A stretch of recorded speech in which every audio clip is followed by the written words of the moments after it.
Jai Shri Krishna Chaitanya Prabhu Nityananda Shri Advaita Gadadhara Shri Vasadi Gaura Bhakta Vrinda Hare Krishna Krishna Krishna Hare Hare Hare Rama Rama Rama Hare Hare. Srila Prabhupada ki jai, Srila Rupa Goswami Prabhupada ki jai, Ananta Koti Vaishnav Vrinda ki jai, Nitai Gaur Premanande, Hari Hari Bol. So thank you once again very much, dear devotees, for kindly being present here today. And my sincere thanks to each and every one of you. Sometimes we are not able to keep the class on schedule, but still many of you are joining in the talks, for which I am very grateful to each and every one of you. So my sincere thanks to everyone. And especially those who are in India. It's late, I understand. And my sincere thanks for kindly being here. We are continuing our discussion on Srila Rupa Goswami's Śrī-Upadeśāmṛtam. And this is a detailed study. Before we move ahead, I would like to once again offer obeisances to Srila Rupa Goswami. Jnane Saraswati Rupam Vyasa Rupam cha Shikshane Natye Bharata Rupam tam Shri Rupam Pranamamyaham. Jnane Saraswati Rupam. Unto him who is Saraswati Rup, personification of Saraswati Devi in the domain of knowledge. Vyasa Rupam cha Shikshane. And he who is Vyasa Rup, personification of Vyasa Deva in the domain of imparting instructions. Natye Bharata Rupam tam. And he who is Bharat Rup, the personification of Bharat Muni in the domain of dramaturgy. Tam Shri Rupam, unto that Shri Rupa Pranamamyam, I pay my humble obeisances. Dear devotees, we are continuing the third verse of Śrī-Upadeśāmṛtam, and gradually we are coming to the end of the third verse. Utsahan Nishchayat Dhairyat tat-tat-karma-pravartanat sangat-tyagat sato vritteh shadbhir bhakti prasiddhyati. And this is the breakdown of the verse. Bhakti prasiddhyati, bhakti is perfected shadbhihi, by these six, namely utsahat, enthusiasm, nishchayat, determination, dhairyat, perseverance, tat-tat-karma-pravartanat, execution of acts favorable to bhakti, sangat-tyagat, giving up unfavorable association, and vritte, following the conduct, following the vritti of satah, of the sadhus. Our today's topic is tat-tat-karma-pravartanat. And we have to understand what is the meaning of tat-tat-karma-pravartanat. But before we do that, we will understand it step by step so that it becomes easier for us to understand the entire term. This is a compound term, which means it has been formed by combining many individual terms. You can see the hyphen, the dash between the terms. This means that it is a compound term. It has been formed by combining multiple terms. Usually when we translate from Sanskrit to English, especially such compound terms, it is better to start from right and move your way to the left. So in tat-tat-karma-pravartanat, the term which is at the right is pravartana. What is the meaning of pravartana? So pravartanam, according to Medini Kosh dictionary, means pravritti, engagement. So pravartanat means by engagement. So engagement in what? So karma pravartana. So engagement in karma, that is activities. But which activities? Activities of bhakti. All right. And it's not only karma pravartanam, but it is tat-tat-karma-pravartanam. So bhakti is enhanced by engagement in tat-tat-karma. Those, tat-tat literally, in those respective acts of bhakti. So this is tat-tat-karma-pravartanam. Now what is tat and tat? So our commentators will explain what is the meaning of the first tat, those activities, and what is the meaning of the second tat. So Srila Bhaktivinode Thakura will later explain first tat means vidhi atmaka karma.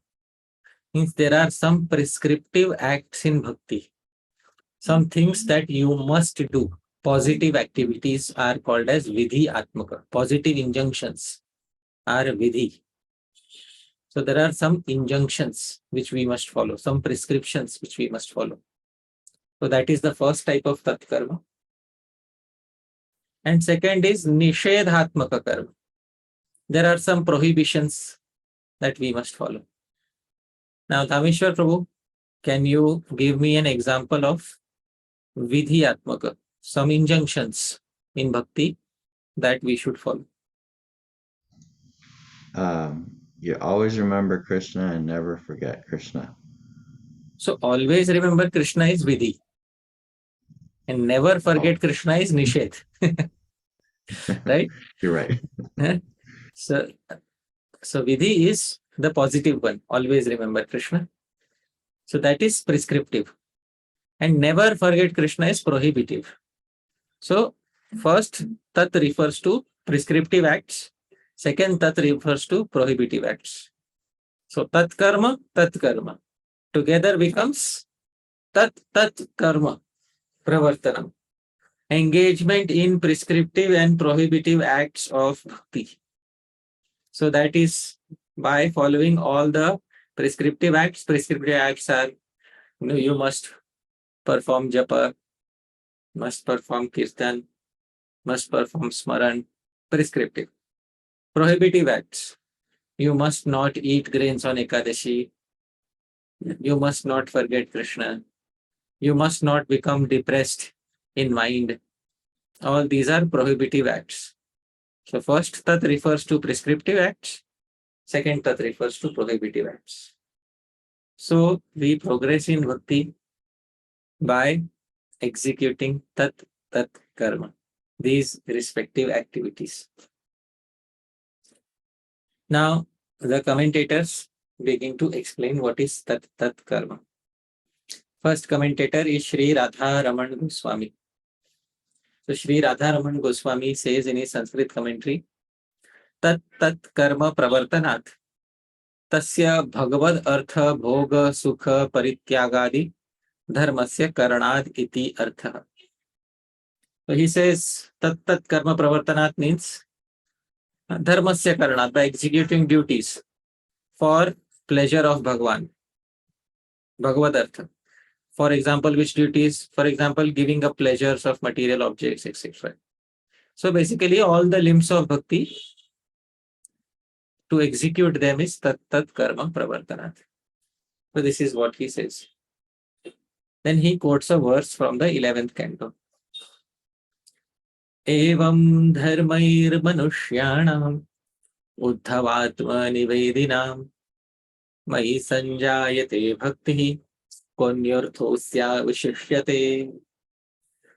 So this is in the 11th canto, when Bhagavan Krishna explains to Uddhav all the duties of a devotee. What all should a devotee do in his spiritual life? And then after this he says, Evam dharmair manushyanam. Uddhav, by executing all these activities of bhakti, Uddhava Atma Nivedinam, those who are surrendered devotee souls, Mai Sanjayate Bhakti, develop loving devotion unto me. Ko Anya Artho, what more remains avashishyate to be attained by them? So what more remains? Because they already attained the highest goal. So what remains to be attained by them? Rhetorical question. Nothing remains to be attained by them.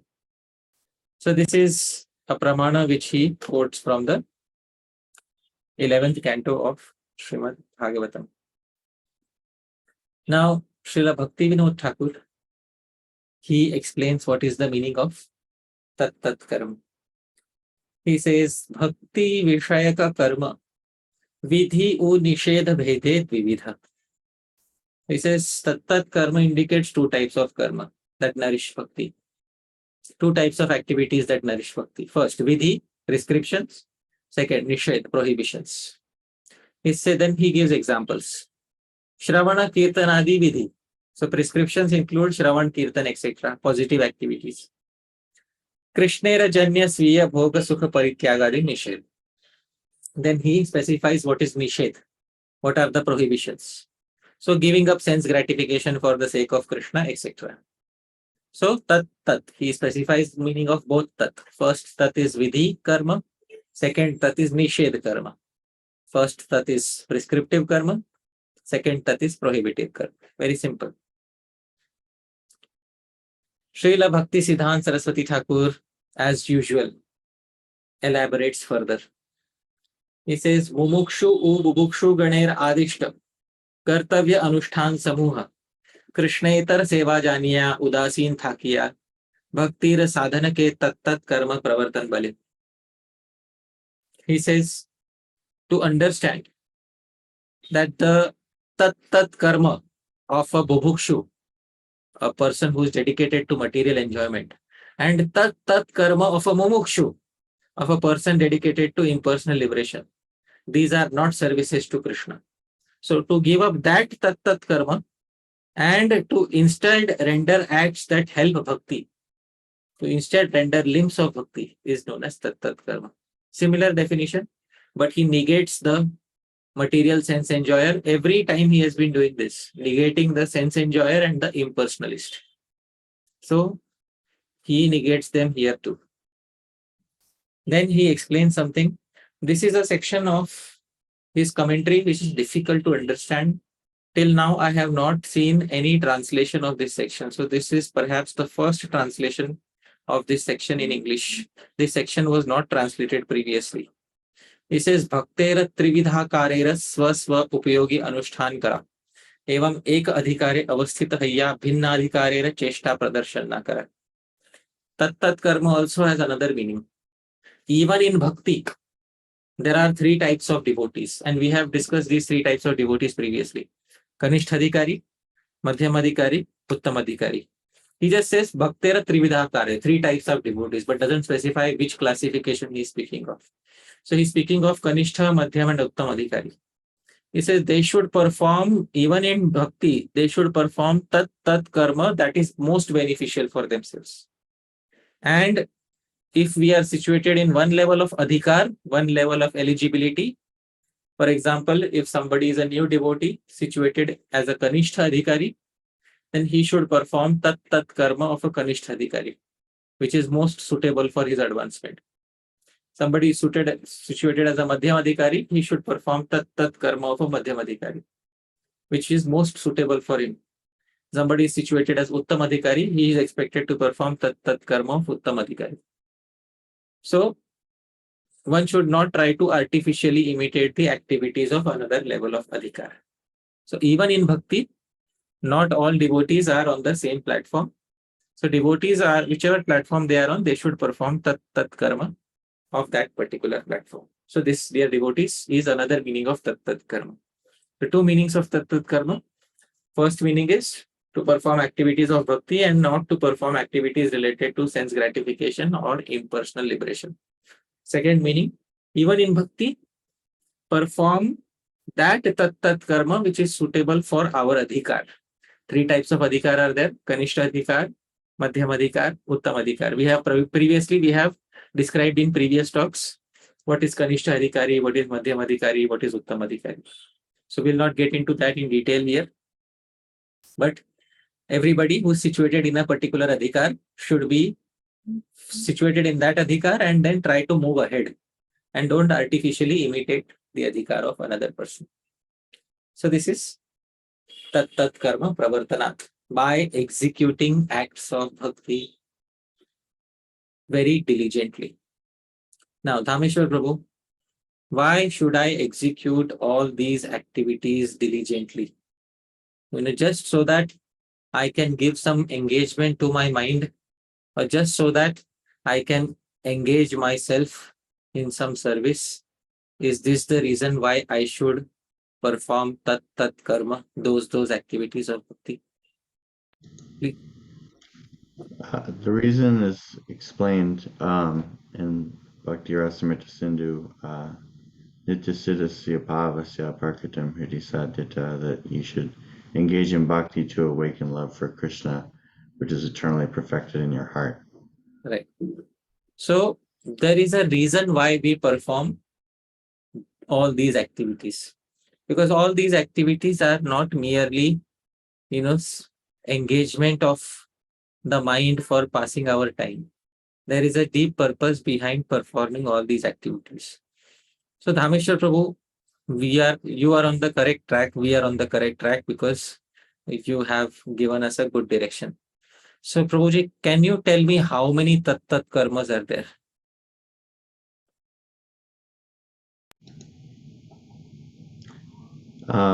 Well, you'd have two divisions. So in the prescriptive, you could say 1, you could say 5, you could say 9, 64.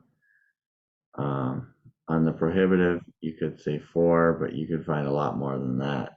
Yeah. The Vyapara, the Nama-aparats is practically unlimited. Right. So if we start from the bare minimum, how many tat-tat-karma are there? If we start from the bare minimum, then we will have to approach Sri Vyasa Deva, who says actually there is only one tat-karma. There is only one activity in the age of Kali. And that activity is Shri Krishna Sankirtanam. So if nothing else can be done, then at least one thing should be done by every living entity in the age of Kali. That is Shri Krishna Sankirtanam. That is, if we are not able to do other tat-tat-karma, at least we should do this one. Because this is Yoga Dharma for this particular age. Now, somebody who gets initiated and his scope of seva increases, so he can perform greater number. So Sri Chaitanya Mahaprabhu specifies 5 main tat-tat-karma. Sadhu Sangha, Nam Kirtan, Bhagavat Shravan, Mathura Vaas, Shri Murti Sevan. So Sadhu Sangha, associating with sadhus, Nam Kirtan, Bhagavat Shravan, hearing Srimad Bhagavatam, Mathura Vaas, staying in a holy place like Mathura, etc. And Shri Murti Sevan, service of the deity. So these are 5 tat-tat-karmas. So one expands into 5. Now further somebody may want to expand it further. So Prahlad Maharaj expands it into 9. Shravanam, Kirtanam, Vishnu, Smaranam, Padasevanam, Archanam, Vandanam, Dasyam, Sakhyam, Atmanivedanam. Now further, Srila Rupa Goswami expands it into 64 activities. Now, these 64 activities begin with the first and most important activity. And the first and most important activity is Guru Padashray, taking shelter of the lotus feet of a bona fide Vaishnava Guru. Once a person takes shelter of the lotus feet of a bona fide Vaishnava Guru, the doorway to the remaining 63 activities opens.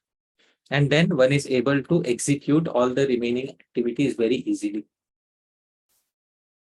Is there anything beyond 64, Dhāmeśvara Prabhu?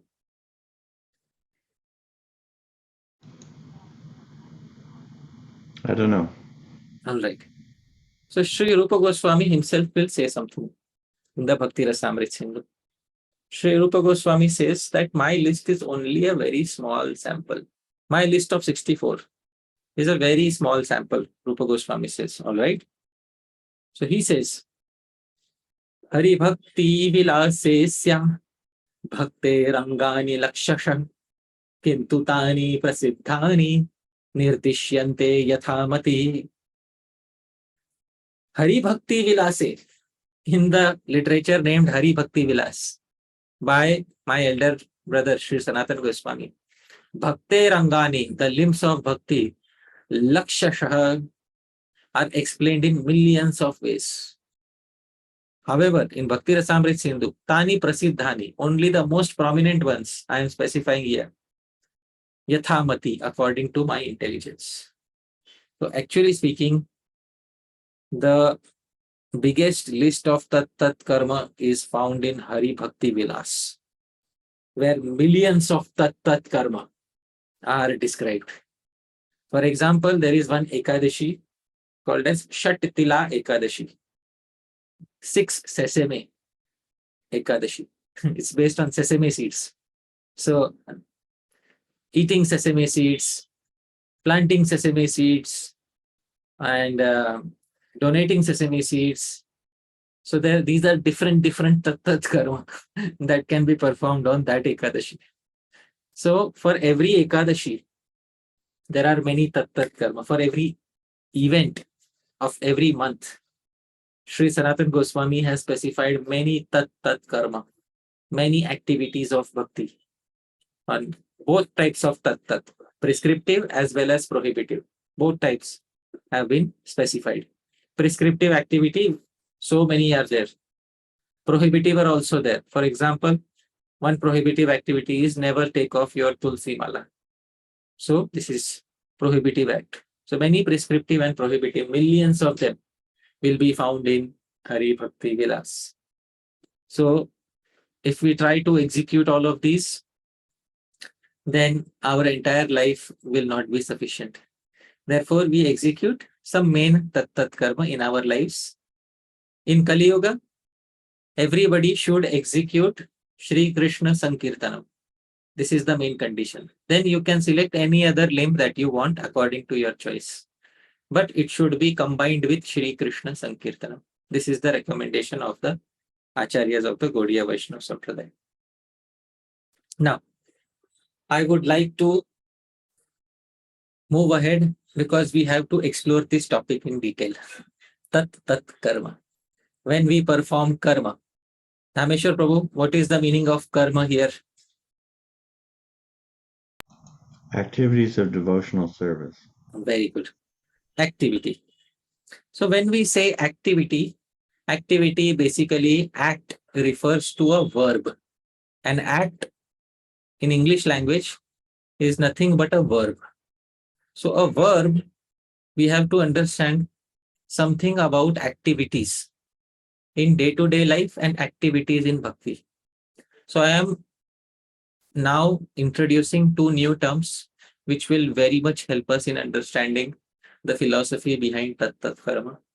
These 2 terms are Vyapara and phala. So we will see what is Vyapara and what is phala. So dear devotees, please pay close attention. This is a slightly technical section. Dear devotees, we have so many verbs in the English language.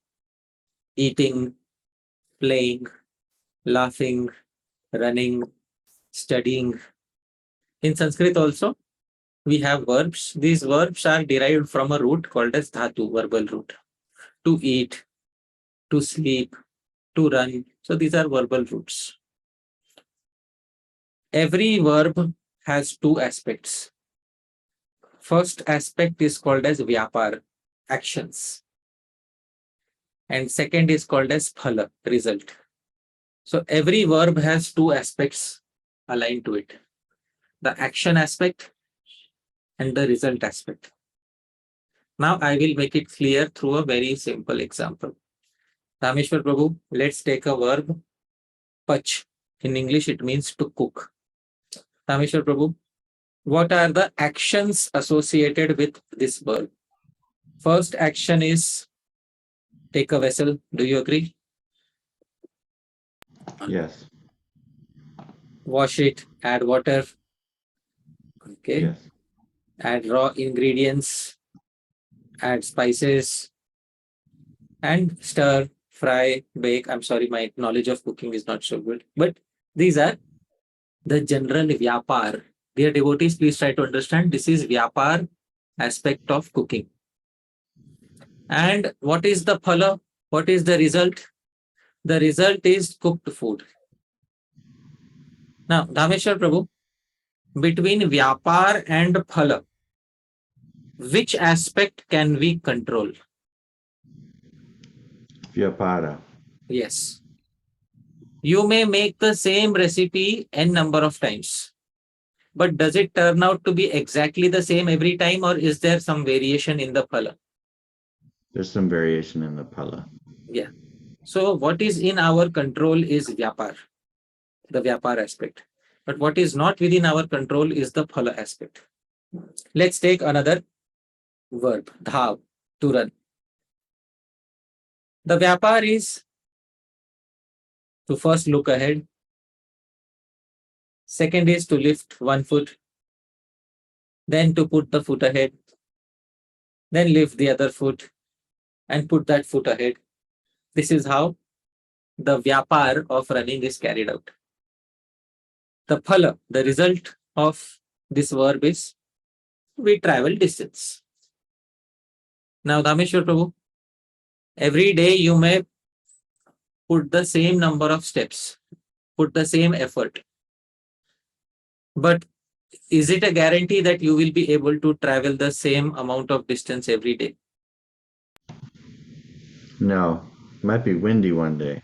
Yes. Sometimes the wind is against you.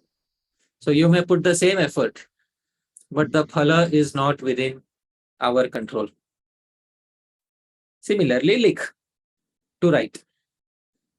The actions are to take a pen, to take paper, to think about the content, to put the pen on paper and to move the pen legibly. And phala is written content. But Dhāmeśvara Prabhu, is every time whatever we write, is it exactly the same or does it change according to our mood and motivation? It changes. Right. So there is one thing which can be established, that between these two aspects of every activity, there is one aspect which is within our adhikar, within our domain of, within our right, or that which we can control, within our domain of control, and that is the Vyapar aspect. Therefore, between these two, there is only one aspect that we can control, which is Vyapar. And this Vyapar is nothing but karma. And therefore, Krishna says, Karmani eva adhikaraste ma phaleshu katachana. In the Bhagavad Gita.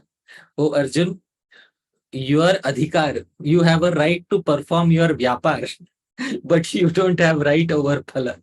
You don't have right over the fruits of your Vyapar.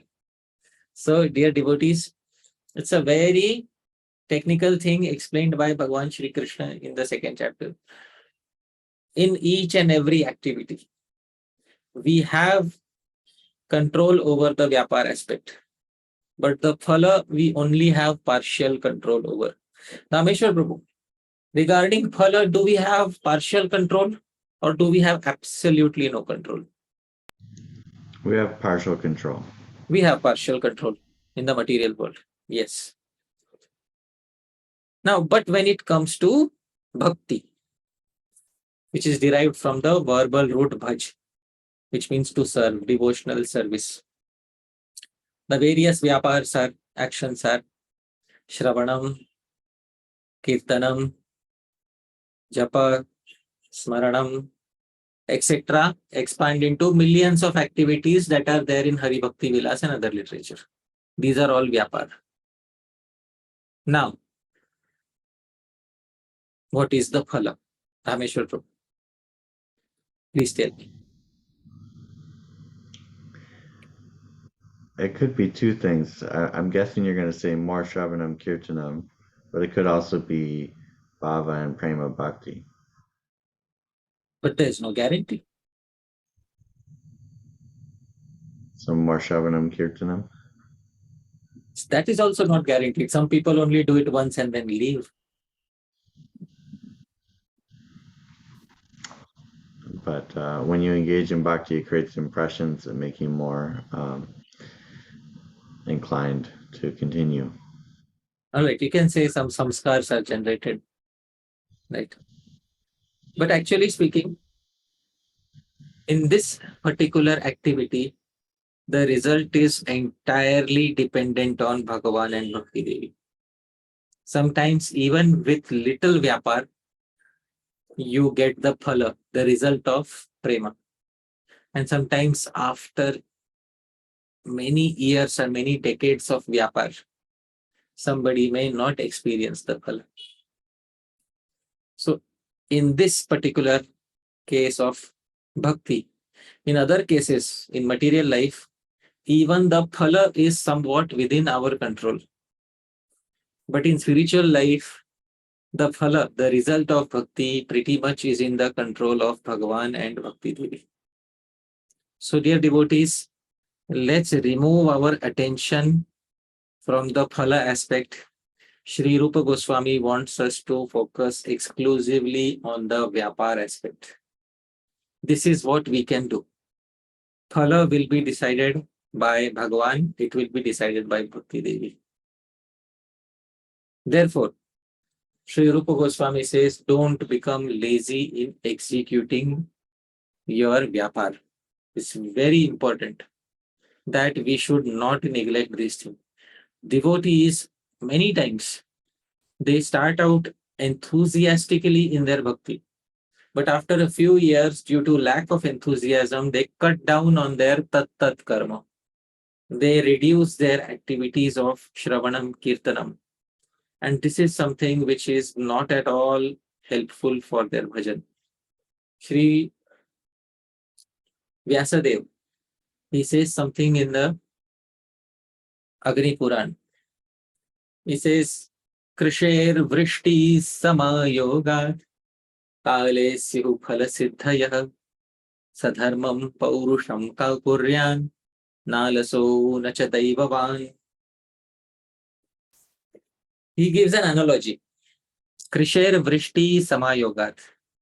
When agricultural land that has been tilled and sown with seeds, vrishti samayogat, when it comes in contact with rain, it leads to the attainment of good crop, phala siddhaya, after some time, kale. Similarly, all good results in life are a combination of two things. First is our effort. Second is the will of providence. These two are the main. And third is some time is needed. So these three factors are there. Therefore, between these three factors, what is within our control is effort, vyapar. One should religiously put the required efforts. One should never become lazy just because there is a delay in the phala, and never depend exclusively on good fortune. Because even within the field of bhakti, there are some devotees who are thinking of themselves as mercy cases. That, I will catch hold of the dhoti and I will go back home, back to Godhead. So, sometimes Srila Prabhupada said, I will do 70% and then I will open the back door for you. So some people are waiting for the back door and, they are preparing only to get 70% of the result so that Prabhupada will do the remaining 30%. But this is not the advice of the previous acharyas. Previous acharyas want 100%. And aim to do 100%. But if you aim for 70% or something like that, there is a good chance that you may not even be able to attain that 70%. Therefore, it is very important that we should not become lazy in our execution of bhakti. In the previous talk, there was a very nice question asked by Bhakti Mataji. What is the difference between dhairya, perseverance, and laziness? And I had answered that the difference is tat-tat-karma. That a person who is, who perseveres, he also performs tat-tat-karma. But a lazy person, he waits, but he doesn't perform any tat-tat-karma. So it's important to perform tat-tat-karma. This is explained in the Panchatantra. Udyamena hi siddhyanti karyani na manorthai nahi suptasya simhasya vishanti vadane mrigah. Udyamena hi siddhyanti karyani. Results are achieved not simply by desiring something, but by acting to fulfill those desires. So we all want to go to Goloka Vrindavan, but we'll have to do something. It will not happen simply by desiring. So we'll have to act upon those desires too. So an analogy is given, Nahi suptasya simhasya vishanti vadane mrika. Deers do not automatically enter the mouth of a sleeping lion. Dear devotees. So even the lion, in order to survive, has to put some effort. Similarly, in order to survive and thrive in our devotional service, we'll have to put some effort in the form of tat-tat-karma. And Srila Prabhupada also confirms the same. Dhāmeśvara Prabhu, kindly read what Srila Prabhupada says. There are so many rules and regulations, and if one at all wants to understand Krishna, he must follow the regulative principles described in the authoritative literature. Right. So there are many rules and regulations, positive and negative activities. And if at all one wants to understand, he must follow the regulative principles described in the literature. So this is known as Sadhana Bhakti. One must follow the tat-tat-karma of Sadhana Bhakti, dear devotees. And when devotees try to follow this Sadhana Bhakti, some people, just by seeing that devotional life is so difficult, do not become devotees. Some people, they become devotees, but they give up in between. And some people persevere till the very end. These three types of people are described by Bhartrihari, the very nice poet, in his Niti Shatakam. Bhartrihari says, Prarabhyatena khalu vighna bhayena nichaihi Prarabhya vighna vihata viramanti madhyah Vighnai punah punarapi pratihanyamana Prarabdhamuttama janana parityajanti. He says, Prarabhyatena khalu vighna bhayena nichai. Low class individuals are those who don't begin an endeavor because they are afraid of difficulties. Prarabhya Vigna Vihata Viramanti Madhya. Madhya, middle class individuals are those who begin the endeavor but give it up midway due to being discouraged by difficulties. But Vignair Muhur Muhurapi Pratihanyamana Prarabdha Uttama Janana Parityajantiya. Uttama Jana, highest class of individuals are those who never give up on the task at hand, even if they are repeatedly attacked by difficulties. So, dear devotees, we should try to become the highest type of individual, despite having faced many difficulties on the path of bhakti. One should never give up due diligence in executing the limbs of bhakti. I had spoken of this last time. Some devotees become disheartened. And recently I saw one devotee saying something that he said, well, you can take certain intoxicants also. Certain intoxicants they're not intoxicants, they are stimulants actually. So he was writing like this on Facebook. You can take certain intoxicants, they are not intoxicants, they are stimulants. And some devotees pointed out to him, but Srila Prabhupada was very much against this. But he said, we have to apply things according to the needs of every individual. So devotees were very quick to point out that just because some devotee has a weakness, we should not change the definitions and we should not change the standards. So just because we have difficulties in spiritual life, we should not give up on the standards. Vignai punah punarapi pratihanyamana. Even if you are repeatedly attacked by difficulties, prarabdham uttama janana parityajanti. Don't give up. Many devotees have faced difficulties in the past, but they have been able to come out successful. You have to keep executing the process, even though it is difficult. Now, therefore, Srila Rupa Goswami says, one who starts neglecting limbs of bhakti, one who starts reducing limbs of bhakti, that somebody was chanting 16 rounds, then they reduced to 8 rounds, then they reduced to 4 rounds. and then finally they stop chanting altogether. So this neglect of sadhana bhakti is a very dangerous thing.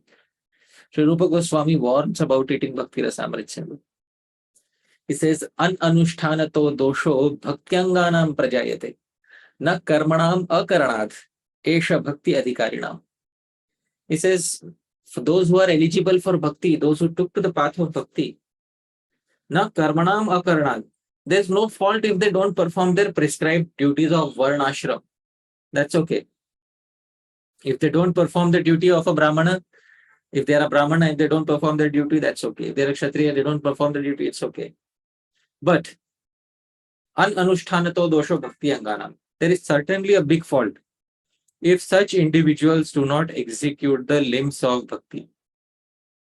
Certainly a big fault. So therefore, dear devotees, the only fault that occurs in the life of a devotee mainly is due to not executing the limbs of bhakti. Other faults are not so severe, but fault of neglecting limbs of bhakti is severe. So therefore, dear devotees, we should take care that there should be no neglect of the limbs of sadhana bhakti. Now, I may sound like a policeman here who's trying to beat people into following limbs of bhakti. That you should follow sadhana bhakti, you should execute limbs of bhakti. But there is a reason why I am saying so. What is the purpose? Why are we trying to, inflict this regiment of sadhana bhakti upon us on a day-to-day basis? What is the reason behind this? And there is a very important reason that we all should understand. Because many devotees, they get up in the morning, they put their hands in the bead bag, but many times they don't have an idea what is the end result that we have to attain by doing all of this. If I'm waking at 4 o'clock in the morning, I am taking a bath, I am chanting my rounds early in the morning, I am reading Srimad Bhagavatam in the morning. For what purpose am I doing all of this? What is the entire purpose of doing all of this tat-tat-karma? So the entire purpose is specified by Srila Rupa Goswami. Because some devotees think by doing this, I will be able to go back to Godhead. Of course, that is a good thing, but that is a side effect. The main reason why we are doing all of this is specified by Srila Rupa Goswami. Dear devotees, we are executing sadhana bhakti. Sadhana bhakti is defined by Srila Rupa Goswami. Why are we executing sadhana bhakti? He very clearly specifies. Dhāmeśvara Prabhu had spoken this verse. He spoke the latter half. In the first half, Sri Rupa Goswami specifies. Kriti sadhya bhavet sadhya bhava sadhana bhidha. He specifies this verse. What is the sadhana bhakti? So he says that bhakti, which is kriti sadhya, executed using one's kriti, one's limbs. So that bhakti which is executed using one's limbs, that we all know. All right, we are executing sadhana bhakti through our limbs. But bhavet sadhya bhava, the second factor is important. That which helps one attain bhava, the stage of bhava. Those activities are known as sadhana bhakti. So two conditions. First, any activity which is executed using one's limbs. Second, which helps us attain the stage of bhava. That is known as sadhana bhakti. Now, dear devotees, many of us follow only the first part. We focus only on the first part. We engage our limbs in that activity. But many times we forget the main purpose behind engaging our limbs. And the main purpose is sadhya bhava. Ultimately, we have to attain something by doing this. Ultimately, we have to attain bhava stage. Bhava bhakti should be attained by performing all the limbs of sadhana bhakti. Then it is called sadhana. Otherwise, if we are performing sadhana bhakti and if bhava is not attained, then truly speaking, we were not performing sadhana bhakti. Because unless and until the higher stages are attained, we are not executing sadhana bhakti nicely. This is a very definition It says, Kriti Sadhya, first condition. We should execute it using our limbs, and Sadhya Bhava. We should be able to attain Bhav. Then we know that we were executing Sadhana Bhakti, not otherwise. So, dear devotees, if we are waking up in the morning 4 o'clock, that is because someday by performing all these limbs, we will be able to attain the stage of Bhav. It's not that doing this, I will die one day. After death, we will see what will happen. No. In this life, we have to attain the stage of Bhava. Because many times individuals are thinking, I will keep doing this till death, tastelessly, and after death, I will get taste. Sri Rupa Goswami says you have to get taste in this life itself. Unless Bhava is attained, there is no point in calling it Sadhana Bhakti. We were doing something incorrect if we could not attain the stage of Bhava. Therefore, dear devotees, Bhav should be a result of executing all these tat-tat-karma. Another confirmation by Sri Rupa Goswami in Bhakti Rasamrit Sindhu itself. He says, Sadhana bhiniveshastu tatra nishpadayan ruchim parava saktim utpadya ratim samjanayatyasau. Sadhana abhiniveshastu, abhinivesh, firm engagement in sadhana bhakti.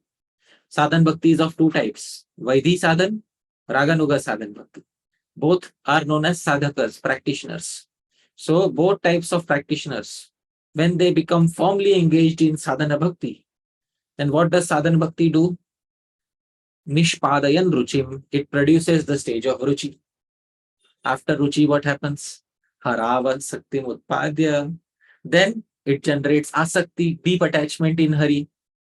And ratim samjanayati asav. And finally, such firm engagement leads to rati. What is rati? Nothing but another name for sthai bhav, bhav bhakti. So we get bhava bhakti. So this is again specified in Sri Rupa Goswami's Bhakti Rasamrit Sindhu, that if we are firmly engaged in sadhana bhakti with the proper mindset, then we will quickly progress to ruchi, asakti and bhav. Very easily we will be able to progress.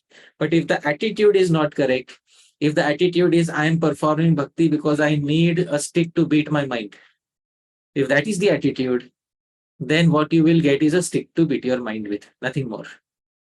So, dear devotees, it's very important that bhakti and bhakti's limbs are not to be used as a stick for beating one's mind. We are doing all of this because there is a higher goal to be attained. The higher goal to be attained is bhava bhakti. And we should do everything, all our activities in bhakti should be done with this aim in our mind. If we don't have this aim in our mind, and if we are simply looking for a stick to beat our mind with, then we will miss the target. So dear devotees, please keep this in mind. Very important. We are doing everything to attain bhava bhakti. And if we perform sadhan without attachment, if we take sadhan as a burden upon us, oh my goodness, it's 4 o'clock once again. Wake up in the morning, go take a cold shower now, and now put your hand in the bead bag. Did I make a mistake by becoming a devotee in this life? Hare Krishna, Krishna Krishna, Hare Hare, Hare Ram, Ram Ram, Hare Hare. My friends were enjoying, they must be sleeping right now. Hare Krishna, Krishna Krishna, Hare Hare, Hare Ram, Ram. This devotee has progressed so much in his material life. I know God knows what is happening with me. Hare Krishna, Krishna Krishna, Hare Hare, Hare Ram, Ram. His wife is so beautiful. Why did I'm not lucky in this aspect too. Hare Krishna, Krishna Krishna, Hare Hare, Hare Ram, Ram Ram. So if all this is going on in our minds, then dear devotees, we are performing sadhana bhakti without attachment. And no matter how much you try to perform sadhana bhakti like this, the result will never ever be attained with this quality of sadhana bhakti. So dear devotees, it is not a yogic practice to beat the mind into submission. So sadhan without attachment is not going to give results. I have discussed this verse previously also. Sadhanoghair anasangair alabhya suchiradatu. There is a reason why Uttama Bhakti, higher stages of Bhakti, pure Bhakti, is Sudurlabha, very rarely achieved. Because most people don't have the correct attitude. Sadhanoghair, they know how to invest quantity, but anasangair, they don't have genuine attachment. So they are willing to put the quantity. In the Kali Santarna Upanishad, it is said, if you chant so many millions of names, how many, 300 million or something like names, you will get rid of the sin of killing a Brahmana. Oh, dear devotee, it's not about simply getting rid of the sin of killing a Brahmana. It's not about removing only the negatives. It's also about attaining bhava and prem bhakti.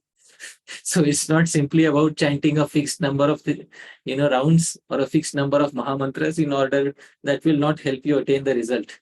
The result is not to get rid of the sin of killing a Brahmana. The result is to get bhava bhakti and prema bhakti. And there is no number attached to bhava or prema bhakti. Never in Shastra will you find that if you chant so many rounds, you will get bhava bhakti, and if you chant so many rounds, you will get prema bhakti. So dear devotees, bhava bhakti and prema bhakti are so rare that we can never ascribe a number to it. So what can be said with certainty is that if one performs one sadhan bhakti with attachment, sasanga sadhan bhakti, then one has a very good chance of getting bhava and prema. But anasanga, without attachment to Bhagavan, it is impossible, no matter how much quantity you put in. It is impossible, 100% impossible. Take it in writing from me. I am willing to sign anywhere. Because Sri Rupa Goswami has said, Sadhanoghair anasangair. Like you don't have any asanga, you don't have any attachment, but you can chant millions of rounds, gazillions of mahamantras, and do anything needed. But anasanga bhakti is not going to help attain.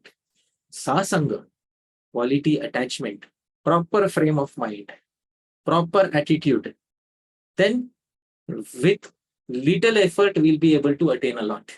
Proper frame of mind and proper attitude are very much required, dear devotees.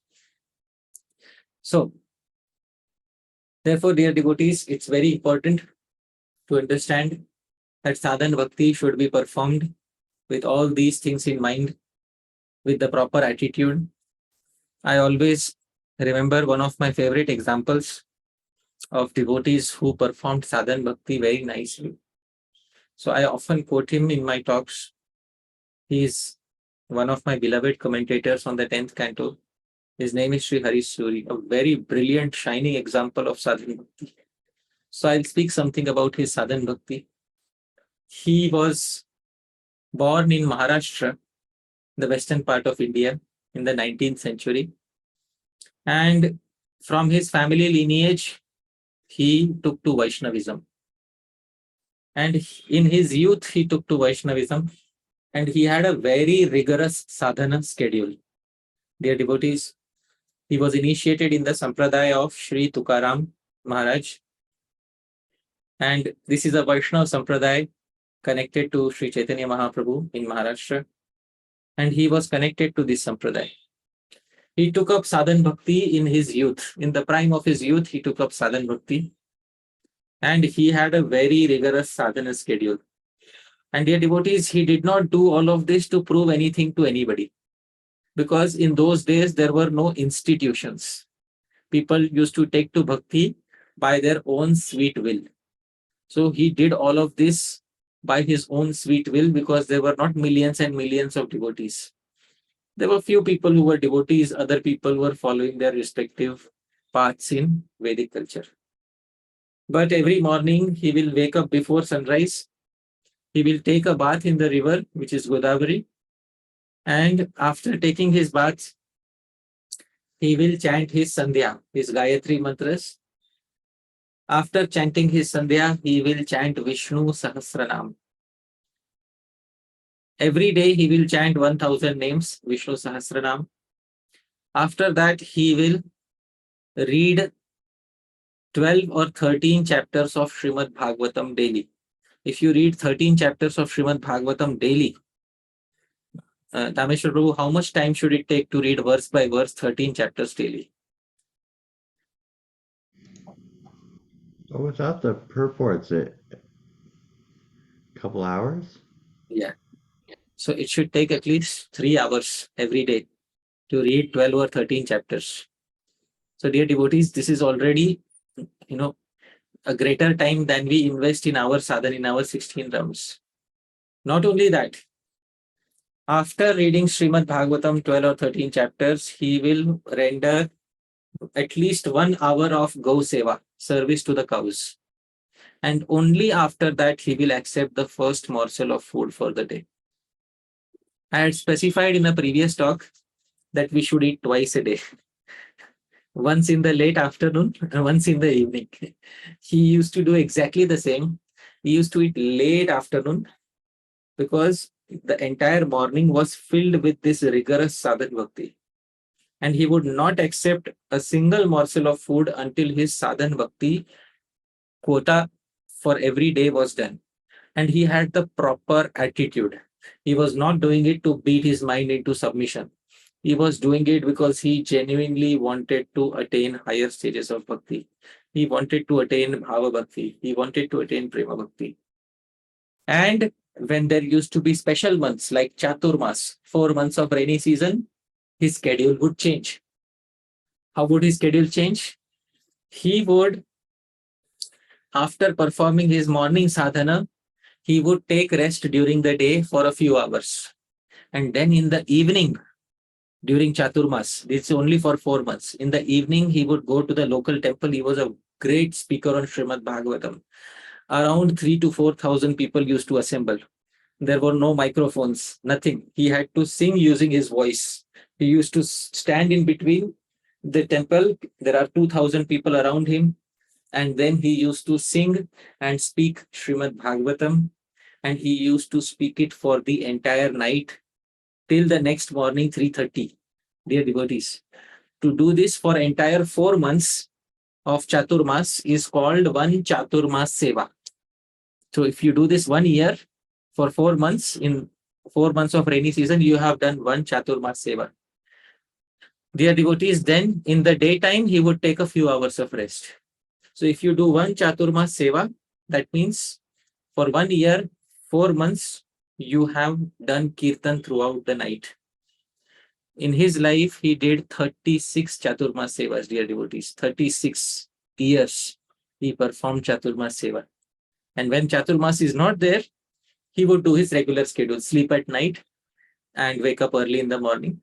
But when there is Chaturmas, he would be awake throughout the night, but he would take rest in the middle of the day. So dear devotees, with such rigorous sadhan, he wanted to attain Bhagavan Krishna's mercy. After executing, when he had executed the first 12 years of his sadhan, something happened. One day after he had done the last part of his sadhan bhakti, while he was doing his Gau Seva, he was serving the cows. He had a tap on his back, and when he looked behind, he got his first darshan of Krishna in his life, dear devotees. So after 12 years of executing sadhan bhakti, he had everything in his character. Utsaha, he had nishchaya, he had dhairya, and he was performing his tat-tat-karma-pravartanat. Dear devotees, after 12 years of executing, he got his first darshan of Krishna in his life, and he recorded this in his book. He said, Itham bhuri samarthita. I performed immense amounts of sadhana, and I got one darshan as a result. And as a result of this darshan, Krishna told him that this is your final life in the material world. I have accepted you in the spiritual world, but you have to write a commentary on the 10th canto for me. So will you write this commentary? He said, I'll definitely write this commentary. So he wrote the only Sanskrit commentary on the 10th canto, which is in the form of verses, and very difficult and intricate verses. And this person specified in his commentary that what is the best sadhan that you can do to ensure with certainty that you will attain the mercy of Krishna. There is one sadhan that you can do, one sadhan which will definitely attract the mercy of Krishna. So, Dhameshwar Prabhu, what is that one sadhan, one karma that we can do in order to ensure certainty in attracting mercy of Krishna?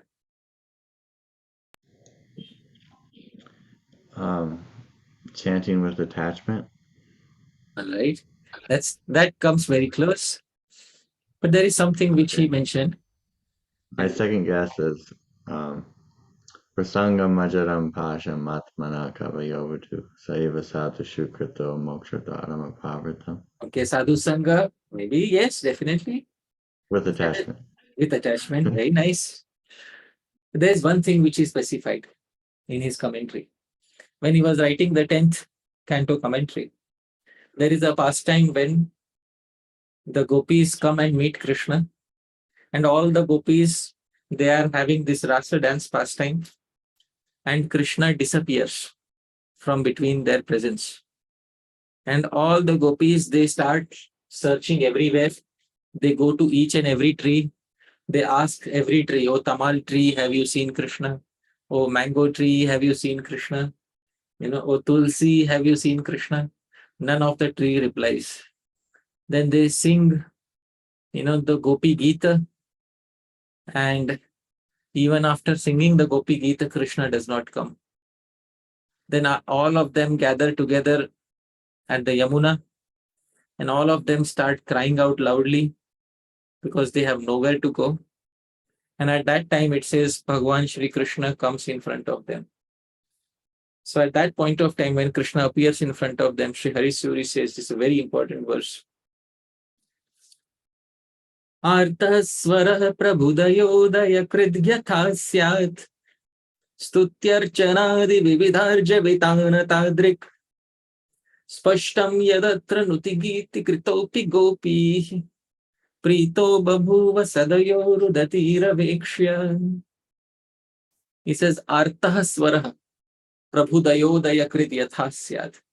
Their devotees crying out for Krishna can invoke such mercy in Bhagwan.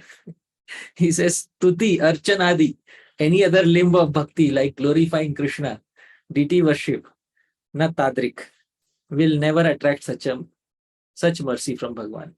Spashtam, he says, this is clearly proved here. Dear devotees, learn a lesson from this episode. Yadatra nuti giti kritopi gopi.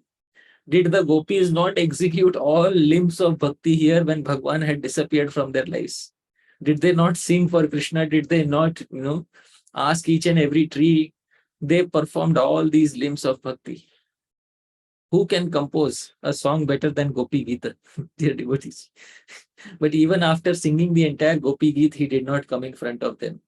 But Prito Babhuva, he became very pleased and he immediately appeared in front of them. Sadayo, very mercifully. When did that happen? Rudati Raveksha, when he saw them crying for him, dear devotees. Very important. If you can cry for Krishna in your tat-tat-karma, dear devotees, Krishna's mercy will be attained very soon. So this is the translation.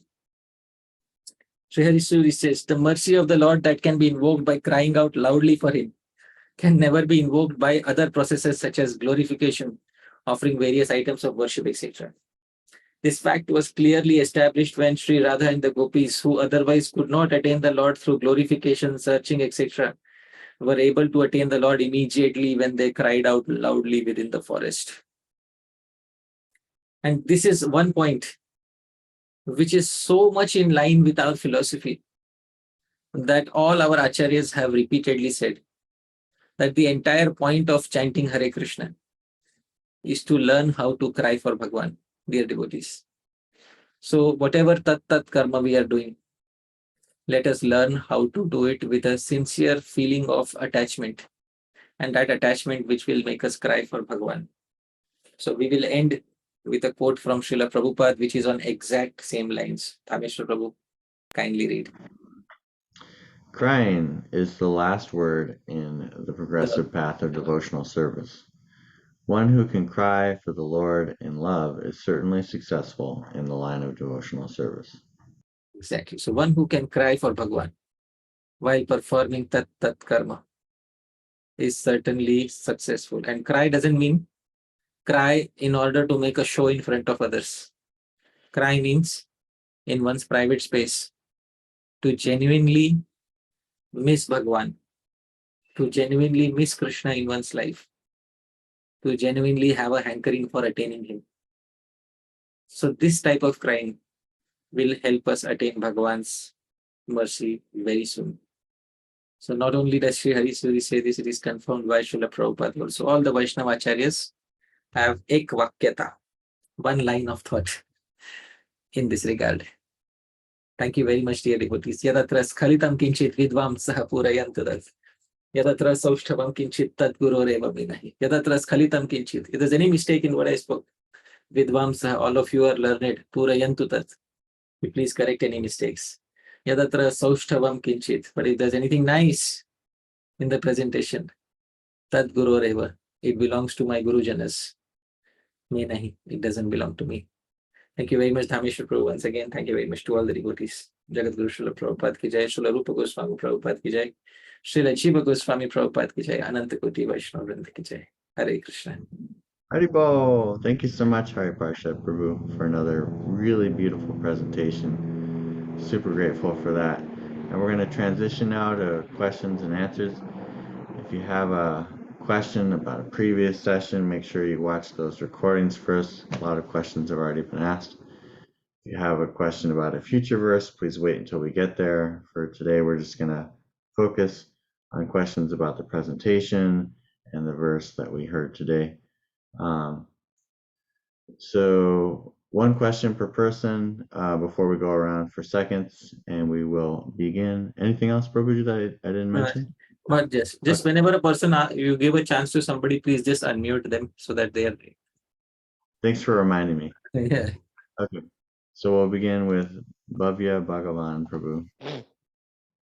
Yeah, Hare Krishna, Prabhu Dhanpama Goswami Prabhupada. Thank you, Prabhuji, for your wonderful class, Prabhu.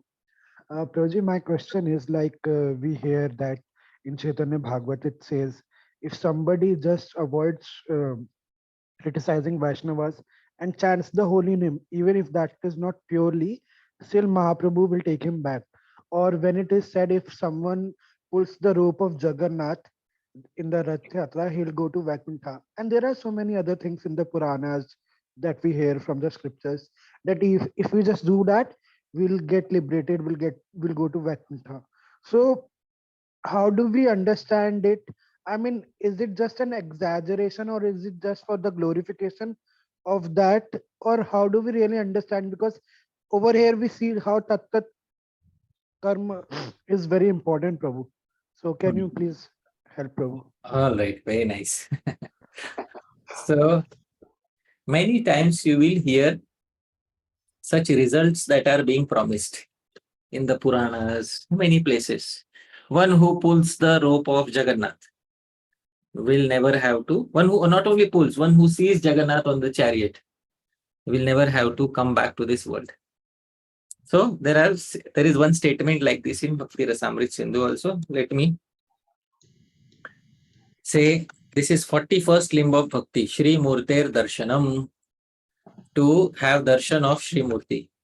The verse says, Vrindavane tu Govindam ye pashyanti vasundhare. O earth. So this statement is being made to earth in Varaha Puran. Anybody who sees Govinda in Vrindavan Dham, sees the deity of Govinda, na te Yamapuram yanti. They don't go to Yamaraja's abode. Yanti punya kritam gatim. They go to the abode of the most pious people. In the commentary, Srila Vishwanath Chakravarti Thakur says, Punya kritam gatim ityado sarvatra phalashravanam bahirmukha pravritti arthameva.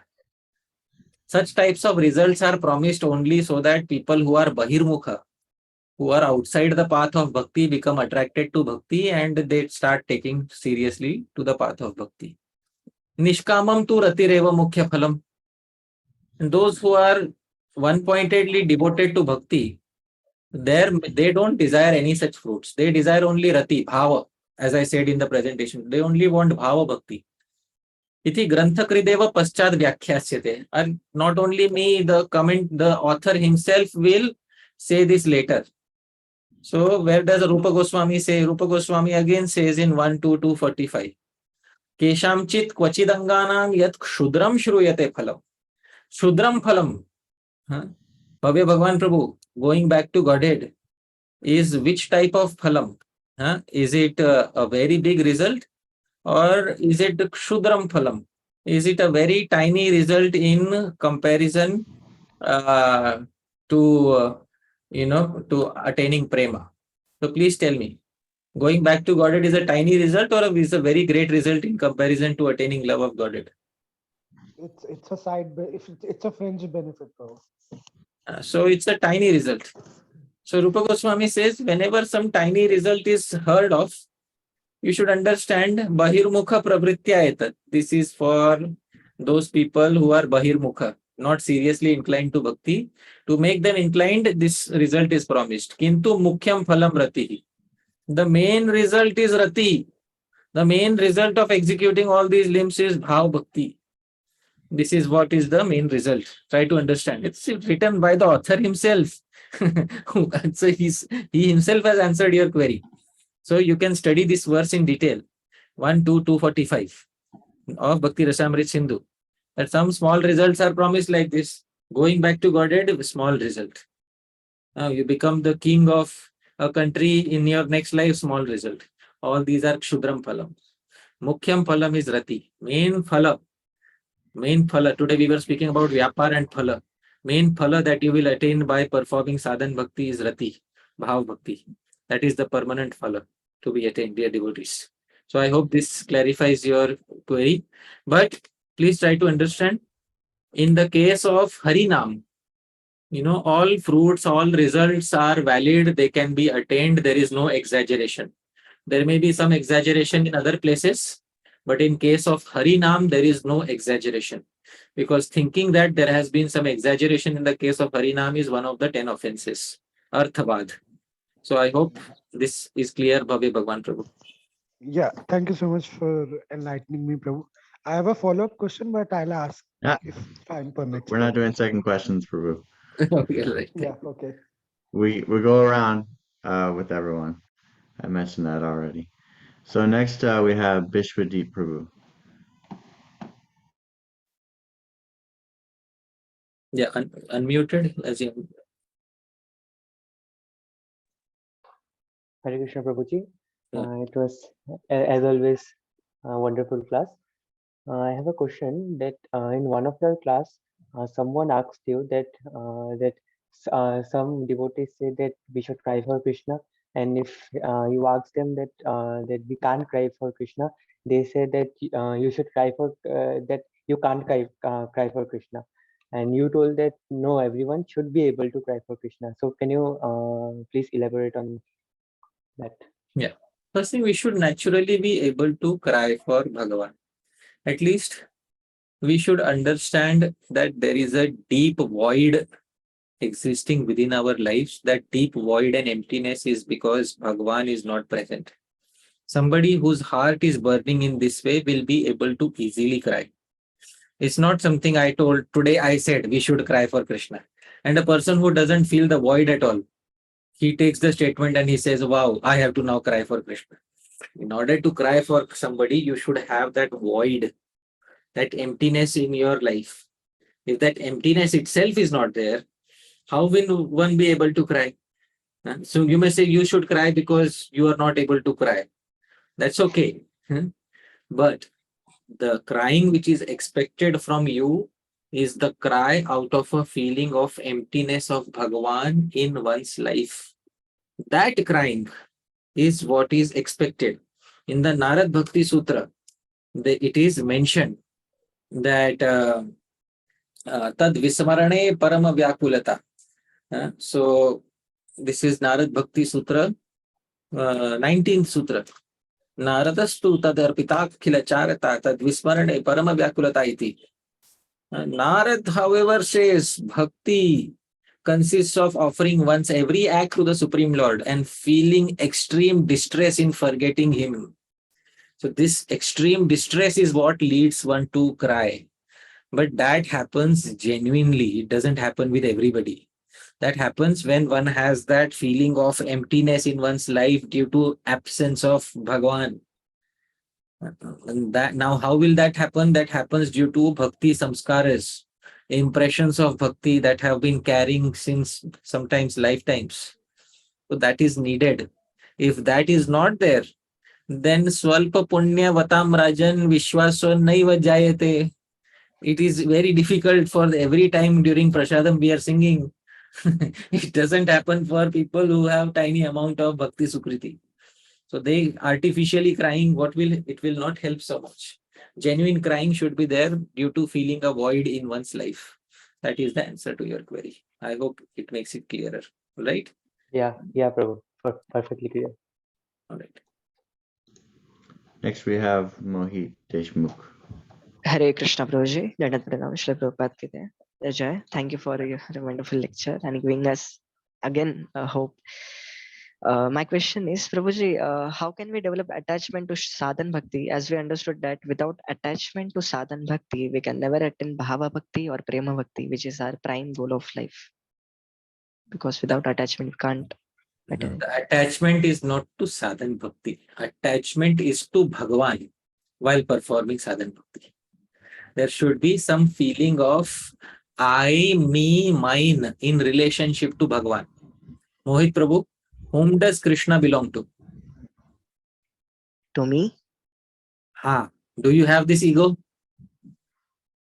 I have to cultivate this ego. So it's a Poshit it's a- karna. it's a culture. You have to cultivate the seed of bhakti within your heart. This feeling of I and mine should be there within your heart in relationship with Bhagavan. Krishna is mine. Bhagavan is mine. I was speaking about Pushti Marga Sampradaya, Sri Vallabhacharya. In their very mantra which they chant, they have put I and mine in that very mantra. The mantra which they chant is Shri Krishna Sharanam Mama. Shri Krishna is my exclusive shelter. He's mine. So they have put that in the mantra itself. So wherever, if you find yourself in some difficulty, they say chant Shri Krishna Sharanam Mama. Shri Krishna is my shelter. If you are in happiness, chant Shri Krishna Sharanam Mama. Shri Krishna is my shelter. In every situation, they say chant like this. So in every situation, you connect your ego to Bhagavan. And then when you become attached to Bhagavan, perform sadhan bhakti with such attachment in Bhagavan. So the attachment is towards Bhagavan while executing the limbs of sadhana bhakti. That is what sasanga sadhan bhakti means. So I hope this is clarified. Right? Yes, Prabhu. Okay. Thank you, Maharaj. Hare Krishna. Hari Om. Next we have Vrinda Sundari Mataji. Hare Krishna Prabhu. Thank you. There's a general principle that we can understand how to adjust our action by observing the result. And so, but it seems that in regards to spiritual actions, the result, because it's under the control and will of Bhagavan, it could be unpredictable. Right. So then how do we know how to adjust our actions if the result is maybe not directly predictable like it would be with material activities and results? And are there specific measurables in spiritual activities and results? Thank you. This is a very important question. Sometimes scientists say, does God play dice with the universe? It's said like this, seeing the randomness in the universe. Sometimes scientists say, does God play dice with the universe? Because sometimes, even in the material world, things are very unpredictable. They are not able to determine what is going to happen next. But this is not that unpredictability which exists in the domain of bhakti. In the domain of bhakti, there is predictability, But at the same time, in regards to attaining the final goal, Prema Bhakti, there is some unpredictability, definitely. There is predictability. What is the predictability? Let me tell you the predictable aspects of Sadhana Bhakti. First, we will not get degraded in our next life. A human life is guaranteed, predictable. Second, not only is a human life guaranteed, a human life in a very good family is guaranteed. Not only is a human life in a very good family guaranteed, sometimes elevation to heavenly planets is guaranteed. You don't have to come down. So how does that sound, Vrinda Sundari Mataji? You go to the heavenly planets and from there you continue. You don't have to come down here. So does that sound like a very good deal, or does that sound like a difficult situation? What do you think? Yeah, that sounds better than how it is right now. Yeah. So there are many predictables on the path of bhakti. You want the final result. Sometimes this is how I put it in my words. You'll have to struggle with Krishna. You'll have to fight it out with Krishna for that. Please try to understand. It's not going to give it easily. Because in order to get the final result, you are entering into a permanent relationship with Krishna. Krishna is selective about which people he wants to enter into a relationship with. Just like all of us are selective about whom we want to enter into a relationship with. We just don't select a person on the street and say, yeah, we'll add these people to the list of our relatives. Krishna knows that once he selects somebody and he gives them Prema Bhakti, the roles are reversed. Right now, I am Hari Pārṣad Das. Das is my name. Tomorrow when I go to the spiritual world, if Krishna accepts me, fortunately, if I go there and if I request anything to Krishna, Krishna, please give me this. Can Krishna say no to a devotee in the spiritual world? Please tell me. I don't think so. It So depends Krishna on will, the person. yeah. So Krishna usually doesn't disappoint, usually unless it is for Leela, for pastimes. But Krishna usually doesn't disappoint anybody in the spiritual world. So Vrinda Sundari Mataji, tell me, who is the Das in the spiritual world? Who's serving actually everybody else in the spiritual world? So it is basically Krishna who is serving everybody. Yeah. So should he easily agree to get into an eternal permanent relationship with somebody? Tell me. No. No. You put yourself in his, although we can't put ourselves in his position, put yourself in his position. He will not easily agree. Therefore, for attaining the higher and final stages, which are considered to be very rare, you'll have to struggle it out with him.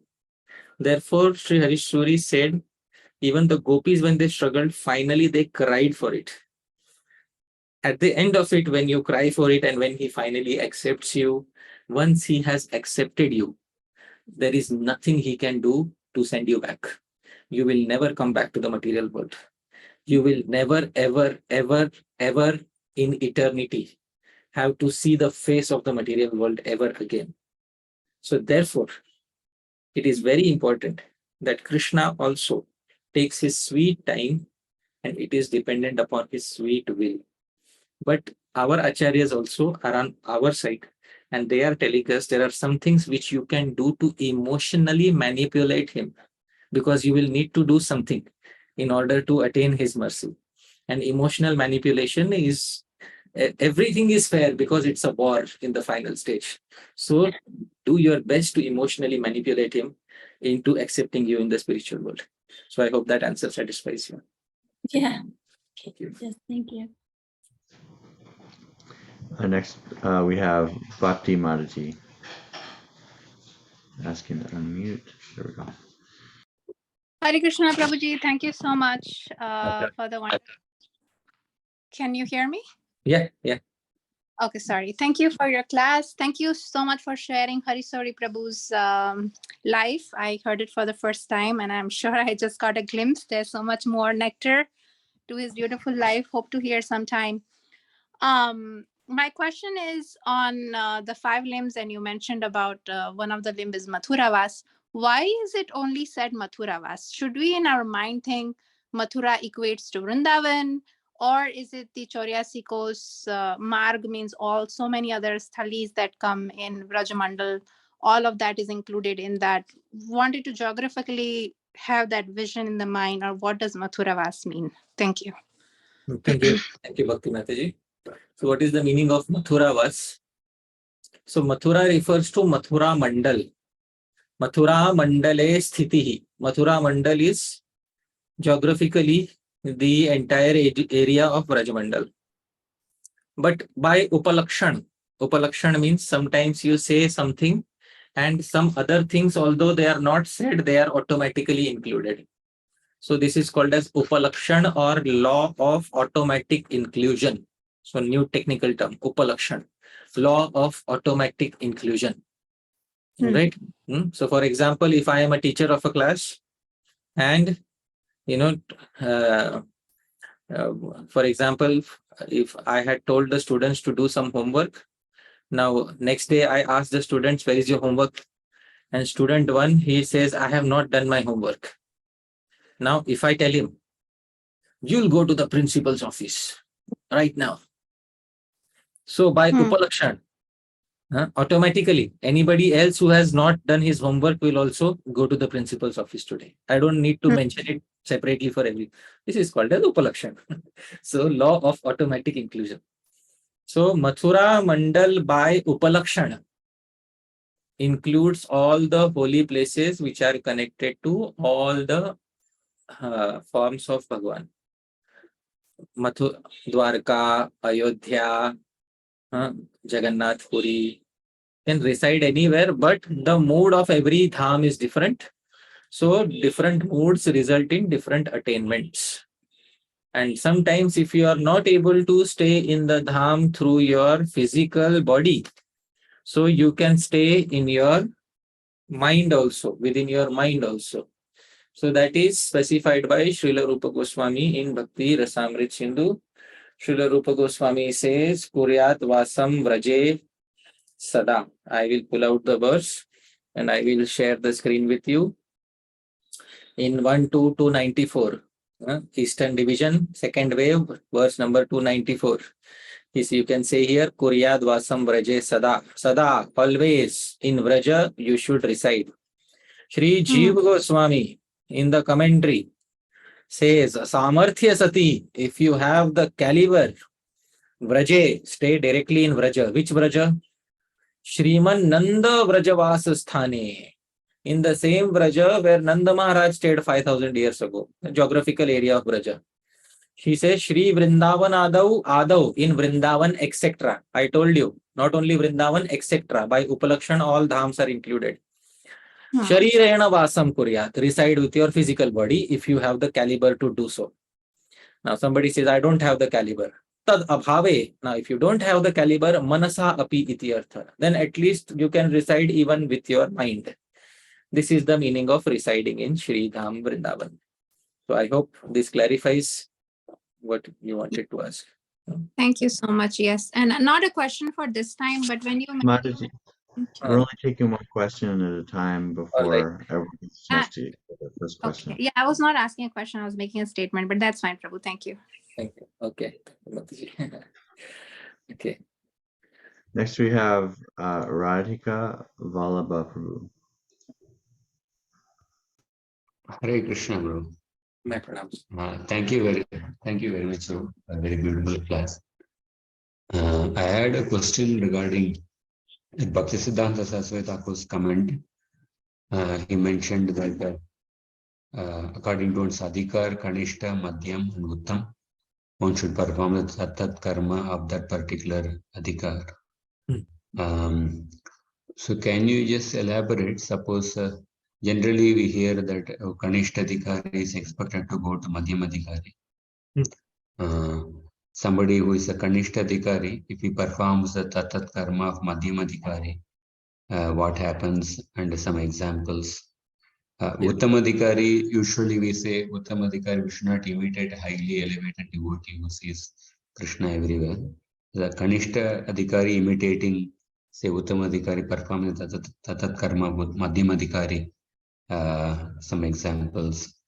Wonderful. Some elaboration on that. Wonderful. So this will come up in a future verse. The elaboration on this will come by him only in a future verse.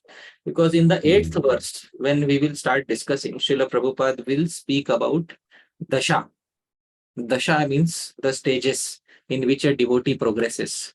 So in Upadeshamritam, Nectar of Instruction, 8th verse, this is one of my favorite purports in all of Srila Prabhupada's books. And he says, this is actually from Srila Bhaktisiddhanta Saraswati Thakura, but Srila Prabhupada has included it in his English translation.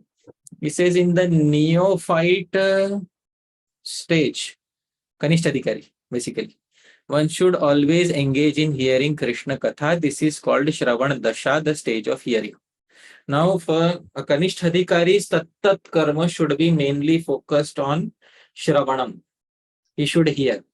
Now, let's say a Kanishtadhikari gives this up, does very little Shravan, then sits on the Vyasasana and tries to take the role of a Madhyamadhikari. You only tell me, Radhika Vallabh Prabhu, what will happen? Will it be justice to the position of the Madhyamadhikari, or will it be injustice to the position of Madhyamadhikari? Definitely it will be injustice, actually. Very nice. So then, Madhyamadhikari, he attains Varna Dasha, he selects Krishna as the goal of his life. And then, he can chant in ecstasy. So which means he performs kirtan. This is Madhyamadhikari. And gradually, Madhyamadhikari attains stage of Smaran. Now, in Madhyamadhikari itself, he attains the stage of Smaran. Gradually, Smaran increases till he reaches Uttamadhikar, constant remembrance and Samadhi. So this is Uttamadhikar, basically. So now somebody who is Madhyamadhikari artificially imitates constant remembrance and trance. Is that a justice to the process of Smaran, or is that an injustice? Please tell me. Yeah, one should not imitate, actually. Because he is right now in the stage of recollection only, basic recollection. He is not able to spontaneously remember. So Prabhupada says here, at first remembrance of Krishna may be interrupted, but later remembrance proceeds uninterrupted. So whatever is naturally, organically happening, that one should be situated on that stage. But in order to showcase oneself as a more advanced person, if one artificially makes a show, so then that is what is Srila Bhaktisiddhanta Saraswati Thakura was referring to. So in Bhakti also there are various adhikars. So we should know honestly what stage we are right now on. Are we able to perform Smaran constantly? If no, at least are we able to perform basic Smaran? If no, are we able to perform Kirtan at least, glorify Krishna? No, then at least perform Smaran as Shravan, at least perform Shravan. So that is that everybody can perform. So this is the answer to your query. I hope this satisfies your query to a certain degree of extent, right? Thank you very much. Thank you. Thank you. Okay. Next we have Deepayan Prabhu.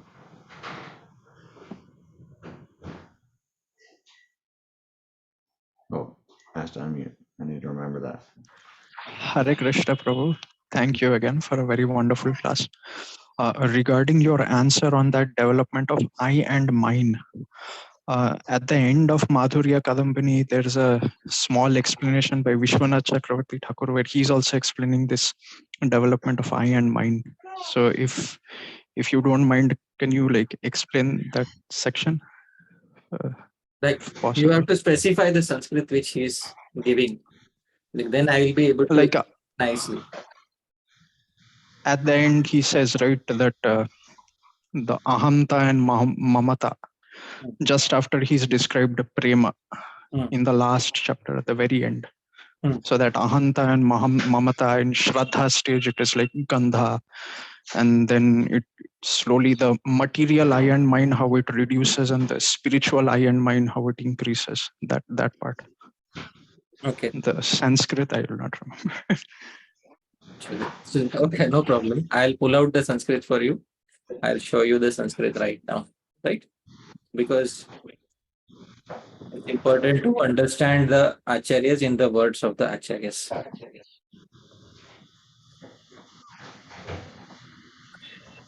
This is what it is. Ahanta cha prapsyamane sevopayogini siddha dehe pravashantiva sadhika shariram prayo jahativa virajeta. Mamata cha tacharnaravinda makaranda eva madhukari bhavitum upakrameti iti. So this is what you were speaking about. Am I correct? Ahanta and mamata. Yes, Prabhu. So ahamta is I-ness. What is I-ness? He says sevopayogini siddha dehe pravashyantiva sadhaka shariram prayojahativa. Finally, when the final degree of I-ness, this is not the initial degree. I was speaking about the initial connection of I and mind, but this is the final pinnacle of I-ness and mine-ness. The pinnacle of I-ness in bhakti is to attain a siddha deha, a perfected body in which one gives up identification with the sadhak deha, the material, the body of the sadhaka, and completely identifies oneself with the siddha deha. That is the pinnacle of I-ness. And mamatacha tat charanaravindam makaranda eva madhukari bhavitum upakramayati. And then mindness is to constantly relish the nectar from his lotus feet like a bumblebee in one of the various rasas. So this is what Srila Vishwanath Chakravarti Thakur is saying about the pinnacle of that I-ness and mindness in relationship with Bhagwan. But what I was speaking about was that even in initial stages, one should try to have this feeling that Bhagwan is mine, I belong to Bhagwan. Not you have to perfect it all the way, but at least in the stage of sadhana bhakti, that feeling should start coming. So that is what I was speaking about. I hope this clarifies. Okay. Thank you. Hare Krishna. Next we have Abhimanyu Prabhu. Hare Krishna Prabhu. Prabhuji, my question was, while translating or understanding the compound Sanskrit terms, you said that we should start from the right side. So why is it so? Like, why should we start from the right side? That's my experience. Let's take you speak of any verse in Srimad Bhagavatam with a compound term. Tell me. Janmadhyasya yatonvayadi. All right. Janmadhyasya yatonvayadi karatas chartheshva vigyan swarati. This is the first verse in Srimad Bhagavatam. So let's take the first verse in Srimad Bhagavatam. I will specify I will share the first verse and you only answer with me. Okay. Now, this verse, Janmadhyasya yatonvayadi karatas chartheshva vigyan swarati. There are not many long terms in this. All right. Let's say. All right. Cheto darpana marjanam. All right. Let's take that verse. Cheto darpana marjanam. All right. So, CC Antya 20.12. All right. Prabhu, this is a compound term. How many individual terms are there? 3. All right. Cheto darpana marjanam. What does that mean? Start from the right. Marjanam. Marjanam, cleaning or purification. Of darpana, of the mirror. Of cheta, of the chitta, mind. Heart. Or consciousness, heart.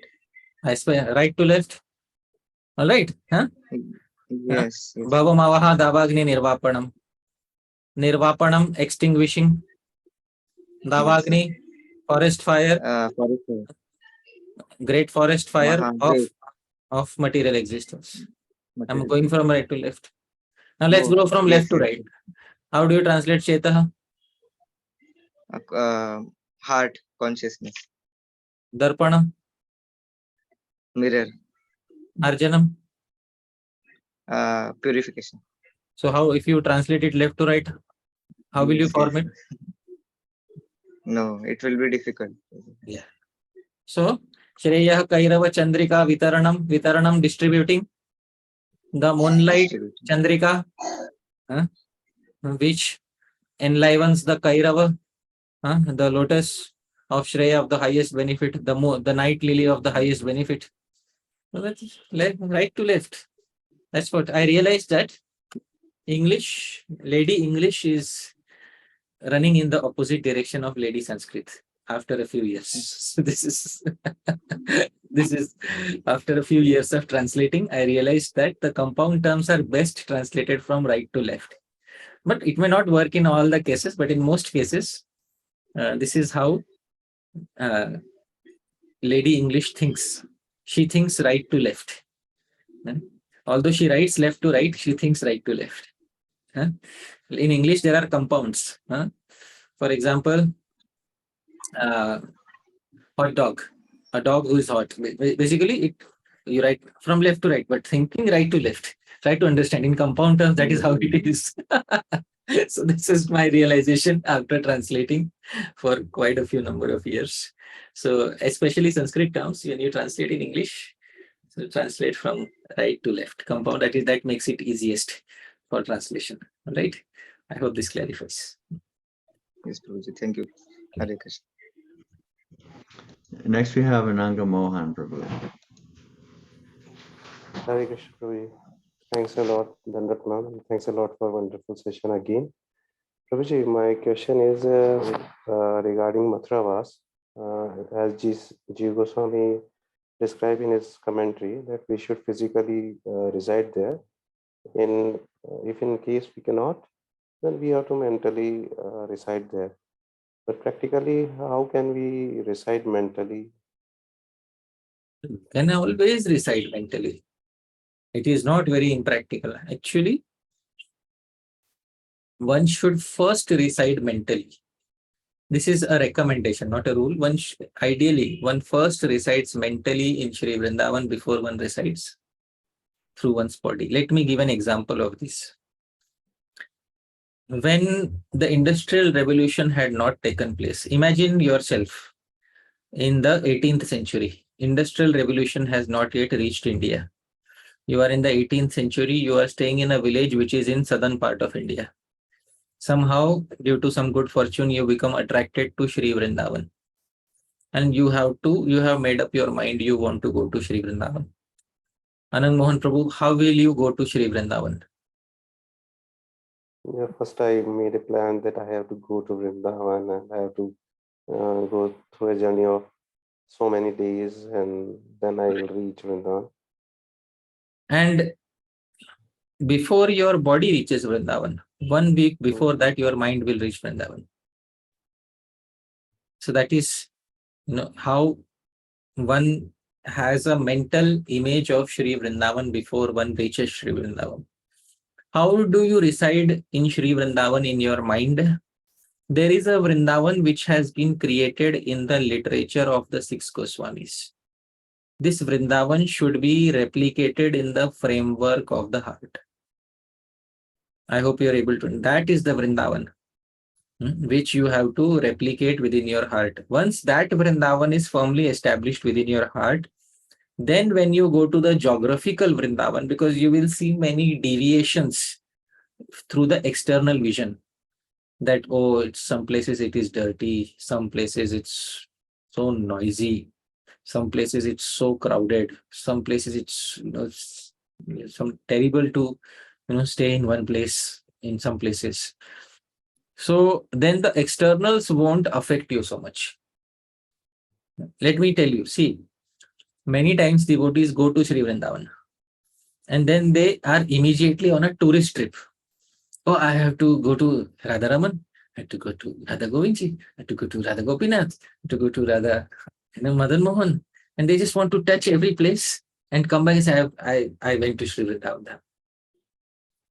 Now the devotee who is slightly more mature will prefer staying at one place, maybe visit one place patiently, comfortably, daily with a favorable mind.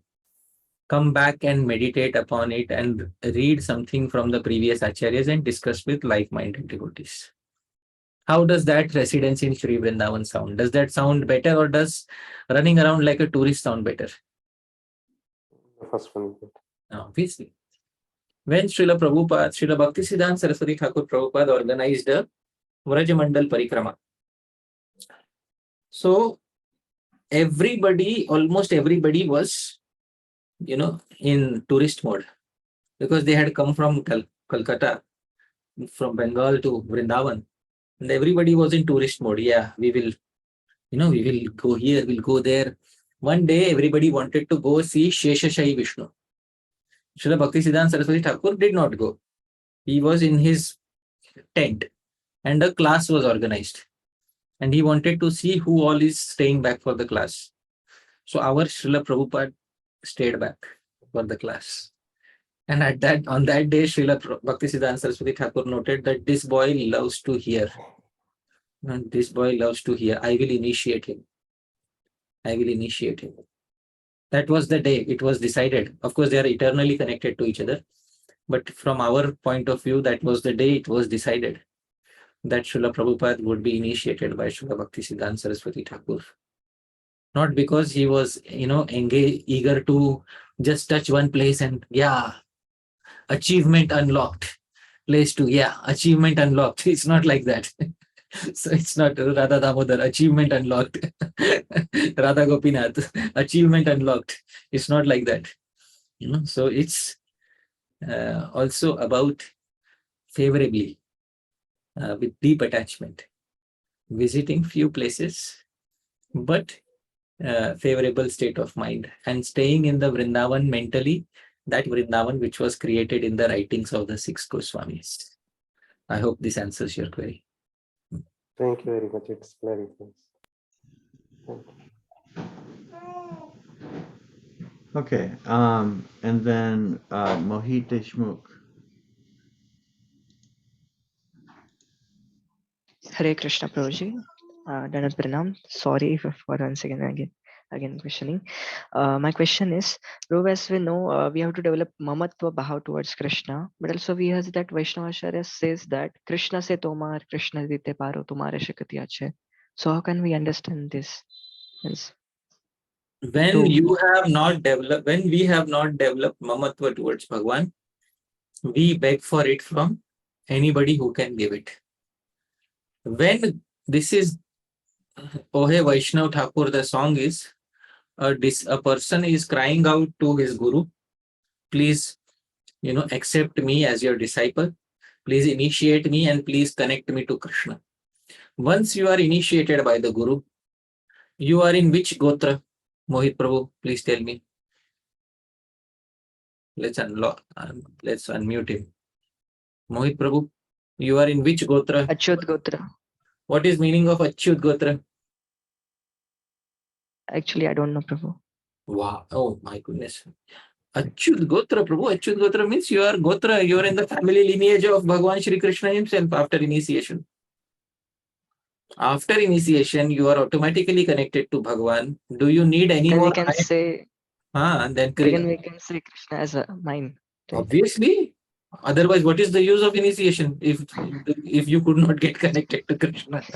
So, Diksha Kale Bhakta Kare Atma Nivedana Sei Kale Krishna Tare Kare Atma Sama.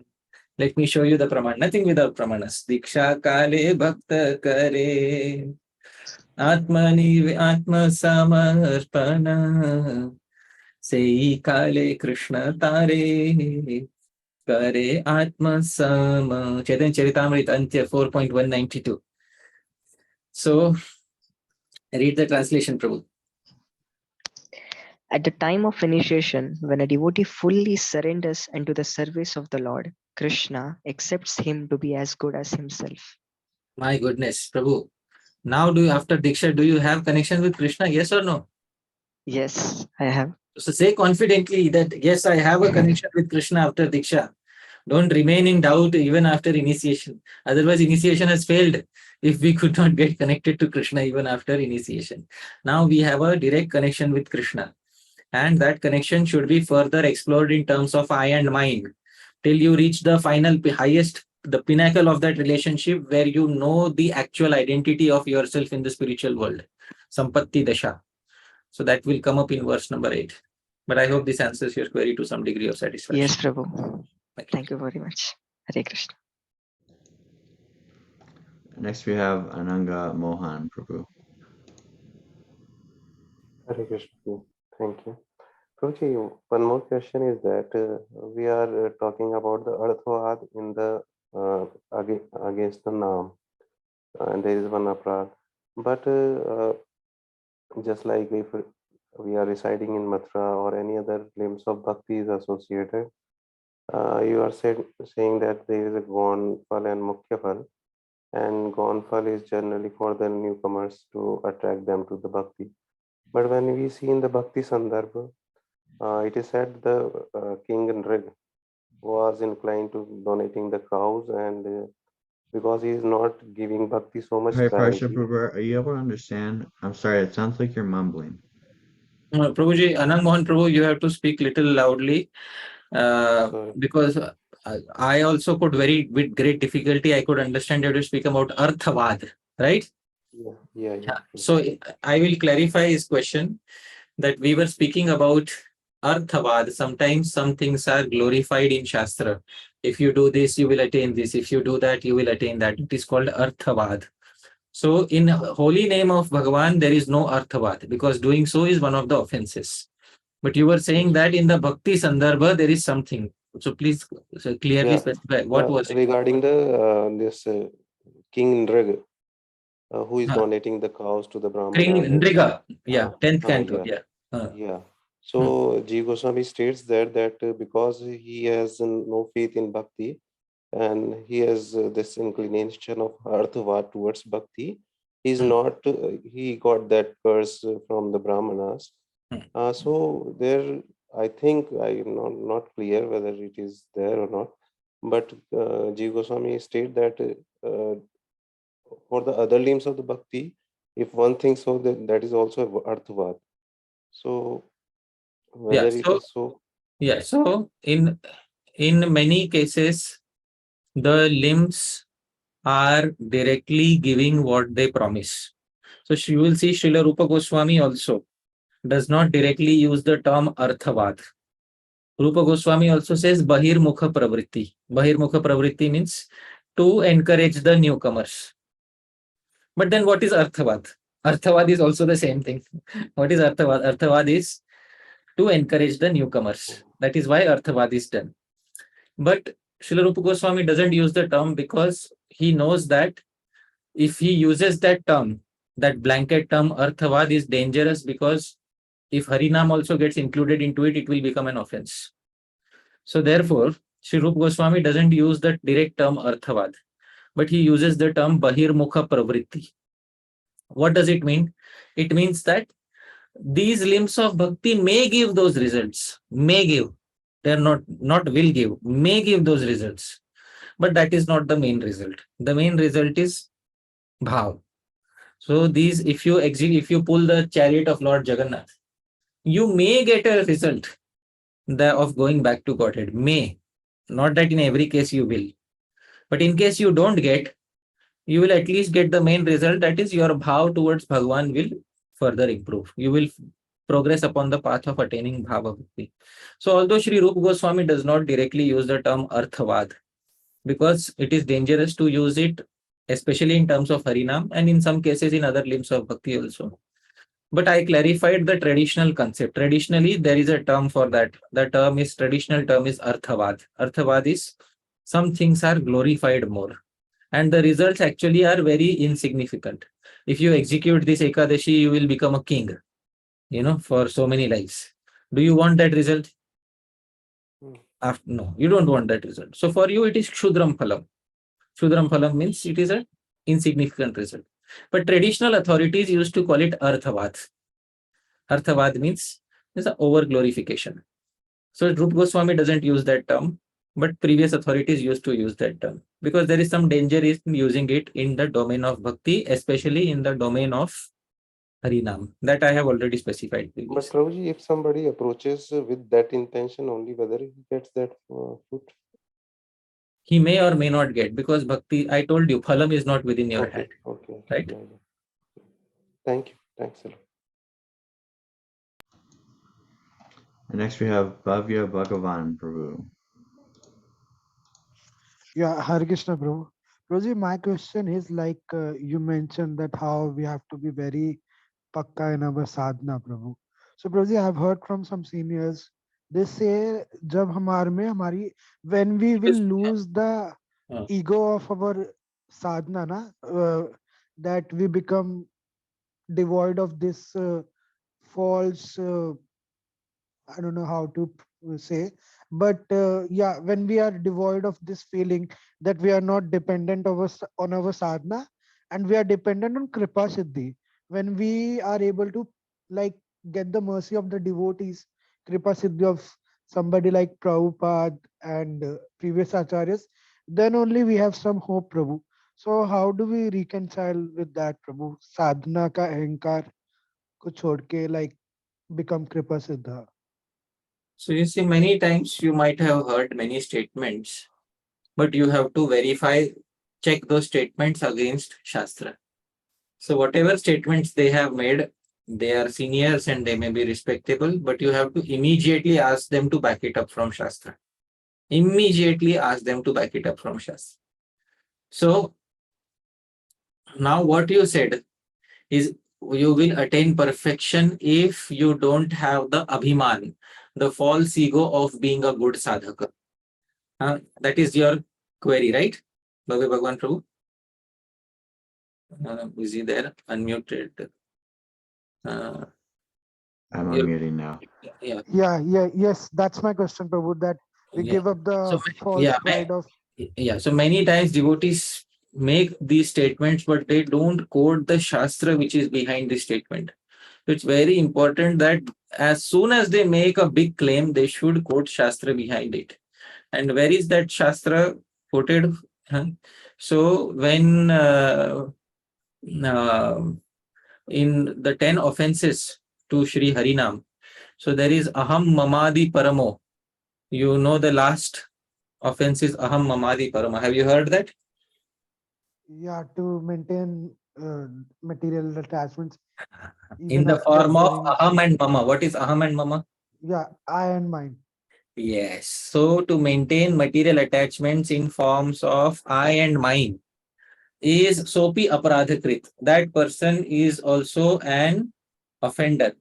So when Sri Sanatana Goswami explains this, at that time Sri Sanatana Goswami explains that one should not have false ego of being a very good sadhaka. This is Hari Bhakti Vilas 11th chapter, verse number 524. Commentary by Sanatana Goswami. Can you see here in the commentary? Aham bahutara nama kirtaka. Oh, I am a great performer of kirtan.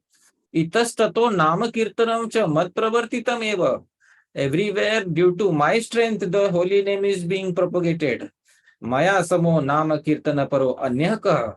Who is a big kirtankar as compared to me? Madhya jivadhinam eva nama. The holy name is now under the control of my tongue. Iti adikam eva paramam pradhanam. So this is one offense. So I hope you are able to understand. So this type of ego should be given up. But these seniors who are quoting to you, they are not quoting the sources. Unless they quote the sources, immediately there should be backing up from Shastra. Otherwise, I have heard, then he has heard, then they have heard, and then who has heard? I don't know who has heard. I am reverse engineering your queries. But ideally, you should ask the person who makes the claim, where is the backing from Shastra for whatever you have heard. So I hope this clarifies. All right. Yeah. Prabhuji, one more thing. Should we, like, when you to my previous question mentioned that those are like bahirmukha phalas. So should we tell that to devotees who we preach to, that going to Jagannath Puri, seeing Jagannath, you'll go, I mean, should we quote that thing, sir? No, We not to should just newcomers. avoid. Not to newcomers. It should only be told to somebody who is looking for it, who's asking for it. It should not be told to newcomers, because the entire point of encouraging newcomers will be defeated if you tell the newcomers everything. I hope it's clear. All right. Yeah. Thank you, Prabhuji. Hare Krishna. And we have Dipayan Prabhu. Hare Krishna, Prabhu. I mean, after hearing this question, I don't know, because I've read the translation of Madhurya Kadambini, Prabhuji, so I can't, like, I don't know the exact section. No, I don't know how to tell. I think Like, if it's a very specific question, you can just send me the Sanskrit separately and I'll translate it for you. No, I don't have the Sanskrit. That's what I'm saying. I have the English translation. I'll send you the Sanskrit, all right? I have the Sanskrit. Okay. So should I like send you this English translation? Yeah. And okay. I'll send you the Sanskrit, and you get to find out which section you want me to ask a query about, and you ask it to me privately, because right now is not the time to research into a specific section. All right. Sure. Thank you. Yes. So one last query from Vishwadeep Prabhu, and then we'll pause for today. Prabhuji, actually my question is now out of context. Can I ask still as last question? If it's a short question, sure, why not? Actually, many of time when you give class on Bhagavad Gita, you quote from Sridhar Swami's commentary. So I was reading it. In the first part, he has told that some of the verses are composed by Vyasa himself to give the proper context. So which verses are he mentioning to? Just that.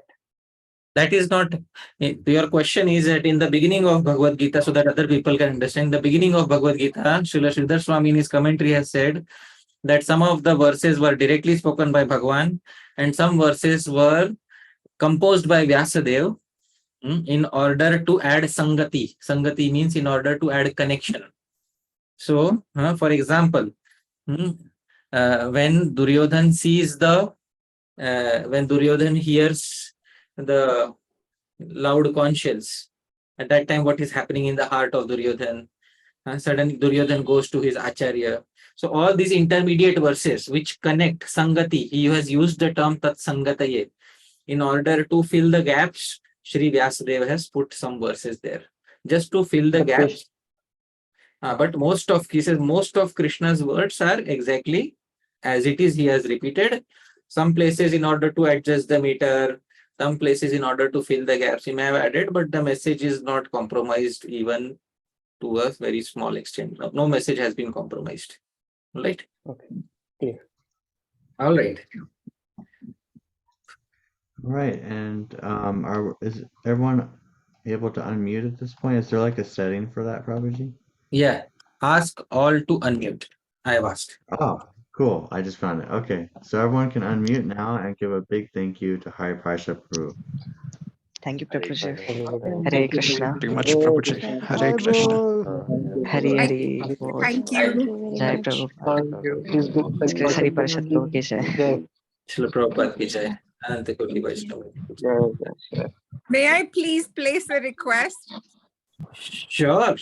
Okay, Hari Parashad Prabhu and also Dhāmeśvara Prabhu.